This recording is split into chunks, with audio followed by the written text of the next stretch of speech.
یہ تمہارے باپ کی میت ہے. کتنی بدنصیب ہو تم, کتنی بدنصیب اولاد ہو اس دھرتی کی تم کہ آج تمہارے باپ کی میت یہاں پر پڑی ہے. تمہیں یہاں پر آنے کی تمہیں توفیق نہیں ہے, کیونکہ اسی باپ کی وصیت ہے کہ میں مر جاؤں بیٹا, ساتھ بیٹا لے کر جا کر مجھے مدفون کر دینا, لیکن میری اولاد کو میرا چہرہ مت دکھانا. یہ ان کے آخری الفاظ تھے. لائر پاڑلیا سے بزرگ کو لے کر آئے تھے جو زخمی حالت میں تھے.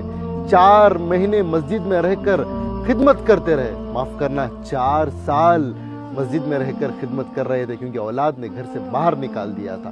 بیوی کے انتقال کے بعد میں ان کو بھی گھر سے نکال دیا. اور جب ہم ویڈیو بنا کر لے کر آئے, جب ہمیں 2 طرفہ سٹوری پتہ نہیں تھی, تب بھی ہم نے ریکویسٹ کی, ہو سکتا ہے کہ تمہارے باپ ہی غلط ہو, تم ہی صحیح ہو, آؤ آ کر اپنے باپ کو لے کر جاؤ. 5 مہینے ہو گئے یہ باپ آشرم میں اکیلا لاوارث کی طرح, اناتھ کی طرح پڑا تھا.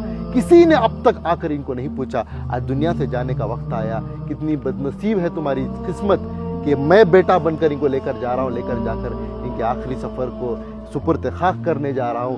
غسل دیں گے, کفن پہنائیں گے. تم کتنے بدنصیب ہو, کتنی بدنصیب اولاد ہو کہ تم اپنے باپ کا دیدار تک نہیں کر سکتے, کیونکہ باپ کی وصیت ہے کہ تم نہیں آ سکتے یہاں پر.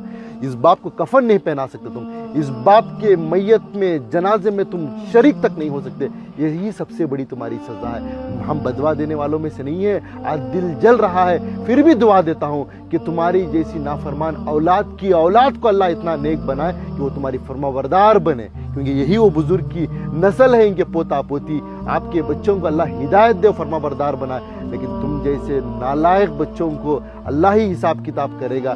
تم جیسے نالائق بچوں کو اللہ بھرپور حساب لے گا. میں تمام انسانیت سے کہنا چاہتا ہوں, اپنے ماں باپ کی قدر کریں, اپنے ماں باپ کا احترام کریں, اس باپ کی قدر کریں جس باپ نے اپنی جوانی کی ہڈیوں کی طاقت کو تمہارے جسم میں بھرا اور تمہیں جوان بناتے بناتے وہ خود بوڑھا بن گیا. اس باپ کو کبھی دھتکارنا نہیں. وہ باپ اگرچہ سورج میں جلتا ہے تو اولاد ٹھنڈی چھاؤں میں سوتی ہے. اگر اس باپ کو دھتکارو گے تو دنیا در بدر تمہیں دھتکارے گی.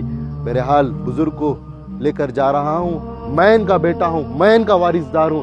انشاءاللہ ہماری جماعت کے تمام نوجوان ساتھی مل کر آج ہم ان کو مدفون کریں گے, ان کی تدفین کریں گے. انشاءاللہ بزرگ کی مغفرت کے لیے خوب دعا کریں. رکھ لینے کے لیے تیار نہیں ہے. وہ یہ بتا رہے ہیں کہ ان کے والد صاحب گھر پہ رہنے کے لیے تیار نہیں ہے. کبھی وہ بیٹے کیا, کبھی یہ بیٹے کیا, کدھر بھی رہنے کے لیے تیار نہیں. ایسا بول رہے ہیں آپ کے بچے؟ نہیں, میرے کو نہیں بول رہے کون. وہ تو ایسا پکڑ کے ڈھکیل رہے تھے, گھر سے ڈھکل ڈالے آپ کو. وہاں آتے ہیں نا, ہاں. وہ